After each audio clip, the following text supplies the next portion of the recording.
Authority is the power or right to give orders, make decisions, or enforce ordinance. In public organization, authority influences the fundamentals of how we manage people in our organizations.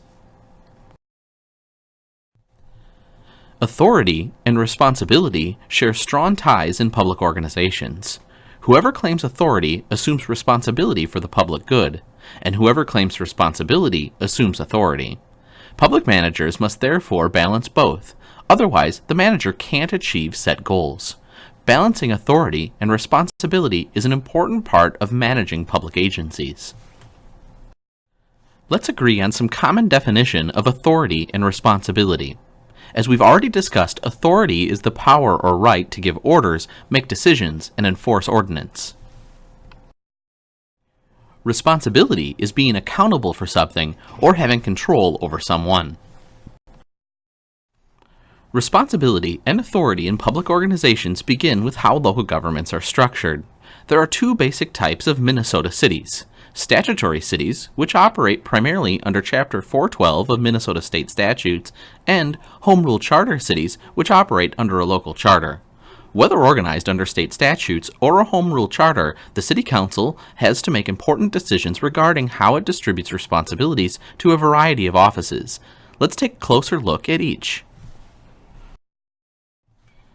Statutory cities choose from three forms of organization: Standard Plan statutory cities, Plan A statutory cities, and Plan B statutory cities. Standard Plan cities operate with a weak mayor and city council. The Standard Plan city council consists of the elected mayor, an elected city clerk, and 3 or 5 city council members. The treasurer is an elected position, but not a member of the council. The clerk and treasurer positions may be combined into one elected position. Cities using the Plan A form of government are the most common type in our state. Plan A cities operate with a weak mayor-council. The Plan A city council consists of an elected mayor and 4 or 6 elected council members. The city clerk and treasurer are appointed offices. Neither positions are members of the council. The clerk and treasurer positions may be combined into one appointed position. Any statutory city with a population over 1,000 may adopt the Plan B form of government.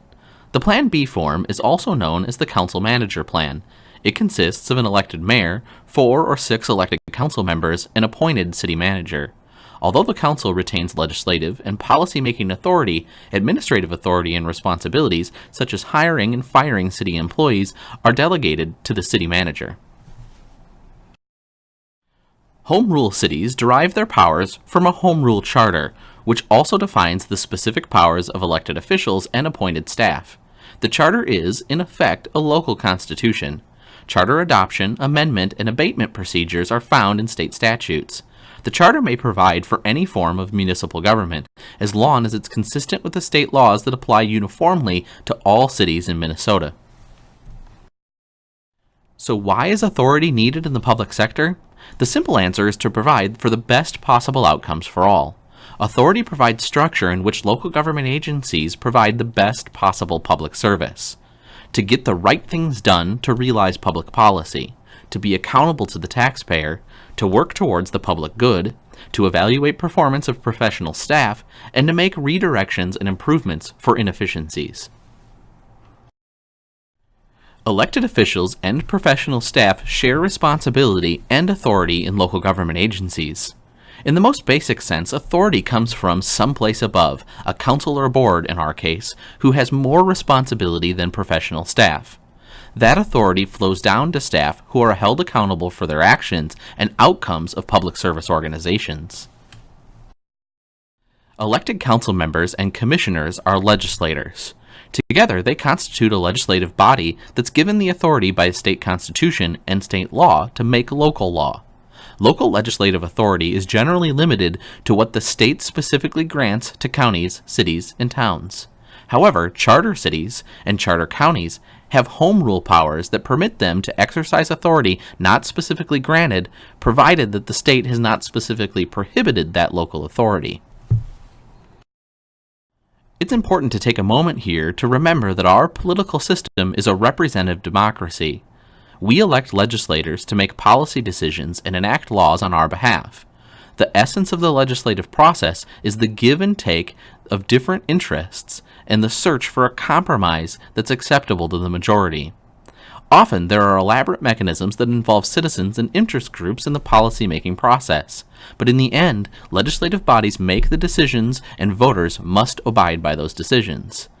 Those who are not satisfied with the outcome can always seek to change their representative by voting him or her out of office.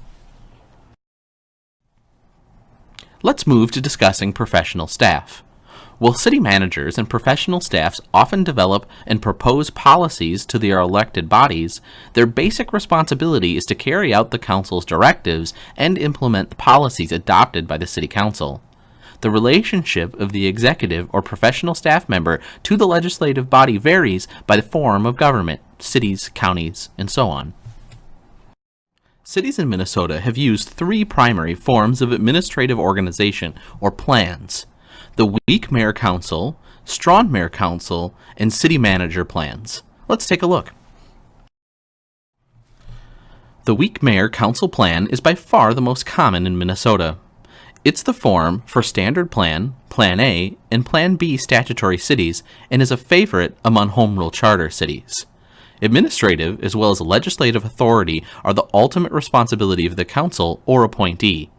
Many statutory Plan and Plan A cities create a city administrator position by resolution or ordinance and specify the responsibilities for the position. In Plan B statutory cities, administrative power is generally the responsibility of the city manager. The mayor's power are no greater than any of those other council members, with the exception of being the presiding officer at council meetings and other minor duties. No individual council member holds specific administrative power. The strong mayor council plan is rare in Minnesota. There are only 3 cities that use this form of administration: St. Paul, Duluth, and St. Cloud. Only home rule charter cities may have this form of organization. The mayor is generally responsible for the operation and all administrative agencies and departments within the city. The mayor can appoint and remove department heads and other subordinate staff. The mayor is not a council member, but can veto city council legislation subject to the right of the council to override that veto by an extraordinary majority. Some home rule charter cities and the 17 statutory cities operating under Plan B have a council manager form of government. The council has policy-making and legislative authority, but administration of the government is the manager's responsibility. The city manager reports directly to the city council. The manager appoints department heads, usually without council approval. So what does staff need to know about elected officials? Policy development processes are most effective and productive when key players work well together. Each party has a role to play along with clearly defined responsibilities. Conflicts often develop when the legitimate needs or roles of one party are not understood by the other. Here are some suggestions that might make the policy development process more effective. Elected officials have different needs than staff. To be effective, elected officials must be responsive to the needs of their constituents and responsible to good policy-making decisions. Elected officials want to know where various groups stand on an issue. The information is important in attempting to balance the conflicting values that often come into play during the policy-making process. Elected officials don't like surprises.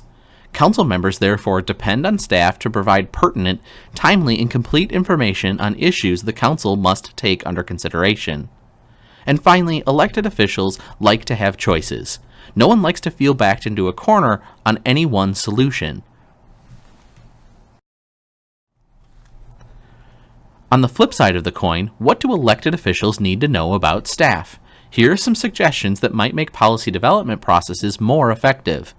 First, explore challenging issues with staff and encourage their creativity. While technical standards are legitimate attempts to address important public goals, they often do not fully recognize other community values. Get to know and trust key staff. Competent, professional staff can be a tremendous help in developing ideas, structuring good processes, and generally keeping you out of trouble. Treat each other respectfully. Otherwise, you may not get that extra effort that can always make a difference in effectiveness in local government. Avoid public criticism of one another. It only makes for martyrs. If there's a legitimate concern, discuss those matters privately and using your organization's plan, administrative structure, and other guiding principles. Finally, show appreciation for good work. Say thanks. Share credit. Understanding and appreciating differing roles of your team members will improve the policy-making and decision-making process in your organization.